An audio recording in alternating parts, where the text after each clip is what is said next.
beer, sausages, lederhosens, and unfortunately, that crazy guy with the toothbrush moustache.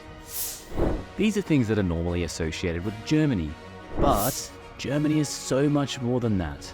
Despite its complicated history, when you look into it, you'll find that Germany is a country with a captivating story, a vibrant culture, and deep traditions that trace all the way back to the Roman era. Join me as I delve into the history, politics, and economics of Germany and give you a quick rundown of how the country works from top to bottom. Stick around until the end to learn how Germany came back from complete destruction to be one of the most powerful economies in the world. This is Marco, you're watching How Countries Work. Let's get to it.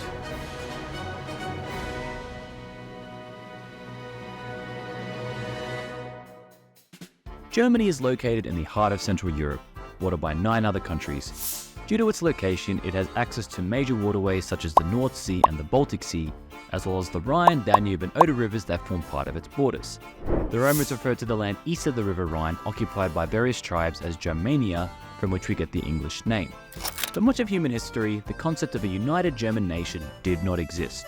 During the Middle Ages, there were dozens of German-speaking states throughout the region, such as the Kingdom of East Francia, Duchy of Bavaria, and the Electorate of Brandenburg, to name a few, but no single country for all German-speaking peoples. These states were eventually a part of a loose confederacy under the Holy Roman Empire from the 10th century onwards. However, the empire was not a centralized state with a strong central government, but rather a loose confederation of numerous territorial states and princely domains. The Holy Roman Empire was eventually dissolved in 1806 during the Napoleonic Wars, and this led to a number of other organizations until 1871, when under the leadership of Otto von Bismarck, the German Empire formed. Finally, after thousands of years, unifying most of the German-speaking peoples under one banner, creating a new superpower and radically shifting the balance of power on the continent. The empire existed until 1918, when it was dissolved after its defeat in the First World War and remade into the Weimar Republic. The Weimar Republic was a particular low point for German power and morale, with war reparations and hyperinflation inducing one of the most economically chaotic times for the region. This chaos paved the road for the Nazis to come to power in 1933, under the leadership of one Adolf Hitler. Hitler and the Nazis did revive German power and morale in the 1930s, but transformed it into a hyper-militarized, anti-Semitic, authoritarian dictatorship. Nazi Germany conquered and dominated much of Europe during the first half of the Second World War. During this period, they also instigated the Holocaust, a systematic genocide that resulted in the murder of 6 million Jews and millions of other individuals deemed undesirable by the regime. This was undoubtedly one of the darkest chapters in Germany's history. While the Nazis were eventually defeated by the Allies, the country itself was left destroyed. After the war, the Allies split the country into 2 separate states, capitalist-aligned West Germany and communist-aligned East Germany. During the Cold War, West Germany received political and economic support from the Western Allies. East Germany, on the other hand, received political and economic support from the Soviet Union, with the capital Berlin divided by the Berlin Wall. The divided German landscape served as an ideological battleground between communism and capitalism for decades. With the fall of the Berlin Wall and the collapse of the Soviet Union in 1989 and 1991 respectively, the German people were again united under one banner, the entity as we know it today, the Federal Republic of Germany. Thanks to its population of over 83 million people and its status as a founding member of the European Union, Germany is today one of the critical powers on the continent, alongside France, Italy and the United Kingdom. Today, Germany is a federal parliamentary republic. The German constitution, known as the Basic Law, was drafted in 1949 by West Germany and outlines the structure, functions and principles of the government of Germany. Under the Basic Law, Germany has a federal system, which means there is a division of powers between the federal government in Berlin and the 16 individual state governments. The federal government is responsible for issues that affect the entire country, such as defense, foreign policy and the economy, while the state governments have their own constitutions and elections and have their own separate authority over areas such as education, cultural affairs and police, over which the federal government cannot interfere. This is in contrast to a unitary system like France or the UK, in which the federal government has supreme authority. The power of the federal government can be defined between the legislative, responsible for making laws, the executive, responsible for implementing laws and the day-to-day management of government, and the judiciary, responsible for interpreting and settling disputes within the law. For the legislative, the national parliament, otherwise known as the Reichstag, is a bicameral or two-chamber parliament made up of the lower chamber Bundestag, which is elected by and represents the people, and the upper chamber Bundesrat, which represents and is selected by the governments of the 16 different individual German states. The Reichstag's role is to pass laws, approve budgets, and scrutinize the executive government through committees. For a new law to be passed, it must pass both houses of parliament before it's put on the desk of the German president for approval. Being a parliamentary system, the executive government and the head of government come from within the legislative body, specifically the lower Bundestag. Every 4 years, the people of Germany elect individual candidates from political parties who then go on to represent them in the Bundestag. In total today, there are 736 seats, making it the largest democratically elected parliament in the world. Whichever party or coalition can form a majority in the Bundestag forms the government. On the executive side, the head of state is the President of Germany. Presidents are elected by a special body called the Federal Convention, or Bundesversammlung, consisting of representatives of the Bundestag and delegates from the 16 German states. But the president's role is mainly ceremonial, although they still formally appoint the chancellor to office and can help bring the political parties together in the case of a parliamentary deadlock. They mainly represent the country on the world stage and embody the values of the German state at the time. Chancellor, the head of government, is the country's real political leader. They are generally the leader of the largest political party that can form and maintain a majority in the Bundestag.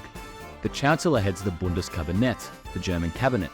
It is the executive branch of the German government and consists of the Chancellor and the federal ministers who are responsible for various government departments or ministries that run the country.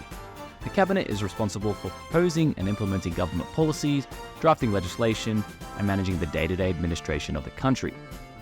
Now, you might be wondering what type of political parties vying for power can be found in Germany. It is worth noting that Germany uses proportional representation. This means if a party receives 30% of votes in an election, it'll generally get about 30% of the seats, which overall means there is a much more even distribution of seats in the Bundestag than other countries. As a result, parties coming together to form coalition governments are the norm in Germany. This is unlike the UK, where their voting system means majority governments from just one party are the norm.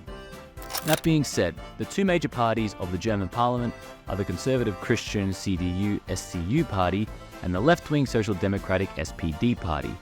Christian Democratic Union is a centre-right party that promotes conservative and Christian democratic principles.